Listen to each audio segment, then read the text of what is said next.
है। अल्लाह ने हजरत अबू बकर सिद्दीक की जुबान में इतनी ताकत रखी, इतनी कुव्वत रखी कि हजरत इस्राइल ने अल्लाह के नबी के महबूब यानी अबू बकर सिद्दीक के कहने पर उस सहाबा की रूह डाल दी। आला हज़रत फरमाते हैं, या रसूल अल्लाह, तुम्हें माना, तुम्हें जाना, न रखा गैर से काम, लिल्लाहिल हम्द, मैं दुनिया से मुसलमान आशिक बनो नबी का ऐसा कि जमाना देखे। ठीक है, हाँ, नाम के आशिक मत बनो कि हमने गौसे आजम का दामन थाम लिया, छोड़ेंगे ही ना, सो रहा तो भी नहीं छोड़ रहा, वो नमाज नहीं पढ़ रहा, सोते हुए भी नहीं छोड़ रहा, लेकिन नमाज नहीं पढ़ रहा। गौसे आजम से मोहब्बत जब मानी जाएगी जब आप 5 वक्त के पक्के सच्चे नमाजी बन जाएंगे। अरे अबू बकर सिद्दीक का जमाना देखो यार, उनका ही महीना चला अल्हम्दुलिल्लाह।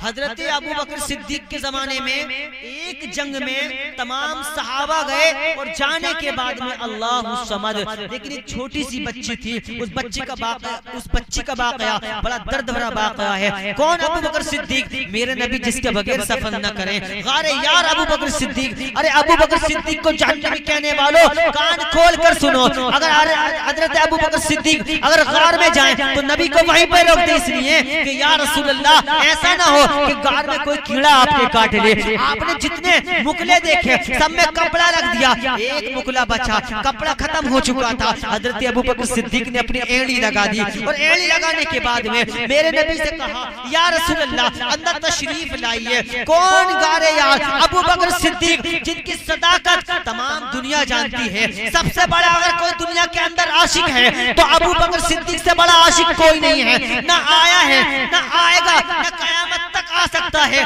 हजरत अबू बकर सिद्दीक का मर्तबा बताने लगा हूँ, तवज्जो तो करो प्यारे। जैसे ही जंग हुई, जंग में होने के बाद कुछ सहाबा शहीद हो गए थे, लेकिन एक बच्ची थी, समझदार छोटी सी बच्ची थी। जैसे ही पहुंची है कुछ शहादत मिली कि कुछ सहाबा का इंतकाल हो चुका है, कुछ सहाबा शहीद हो चुके हैं। अब वो बच्ची अपनी लो लगाई है, अपने बाप की तरफ है कि मेरा बाप भी आता होगा। तमाम सहाबा आ रहे हैं, लेकिन कौन आया सबसे पहले?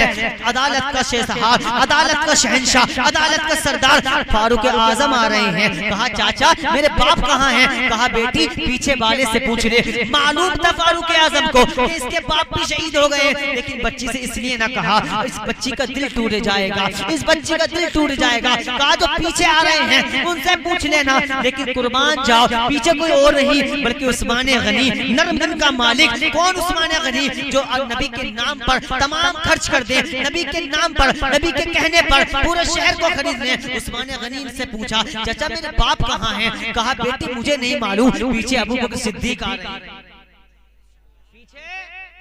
पीछे अबू बकर सिद्दीक आ रहे हैं। कहा, ठीक है मैं उनसे पूछूंगी। कहा, चाचा अब दामन पकड़ा अबू बकर सिद्दीक का। कहा, चाचा बताओ तो सही मेरे बाप कहाँ हैं? लेकिन हजरत अबू बकर सिद्दीक को ना मालूम था कि इसके बाप इस जंग में शहीद हो गए हैं। अल्लाह कबीरा, होना क्या था? हजरत अबू बकर सिद्दीक ने इशारा किया, बेटी पीछे आते होंगे, इतना कहना था। अल्लाह ने मलकुल मौत से कहा, ए इस्राइल सुन तो सही, जिस सहाबा को मेरे अबू बकर ने बता दिया है कि वो पीछे आ रहे हैं, जा चला जा, जिसकी तूने रूह निकाली है उसके जिस्म में डाल दे। मलकुल मौत अर्ज करता है, ए परवरदिगार आलम तेरा निजाम टूट जाएगा। तेरा निजाम तो ये है कि जिसकी रूह निकाली जाती है फिर डाली नहीं जाती, तेरा निजाम टूट जाएगा। तो अल्लाह ने इरशाद फरमाया, ए मलकुल मौत, ए इस्राइल सुन तो सही, मैं अपने निजाम को नहीं बल्कि मैं अबू बकर सिद्दीक की जुबान को देख रहा हूँ। अगर अबू बकर सिद्दीक ने जो कहा है, अगर अबू बकर सिद्दीक ने ये कहा है कि तेरा बाप पीछे आ रहा है, अगर इसका बाप इंतकाल कर चुका होगा या शहीद हो चुका होगा तो मेरे महबूब का महबूब यानी अबू बकर सिद्दीक झूठा हो जाएगा।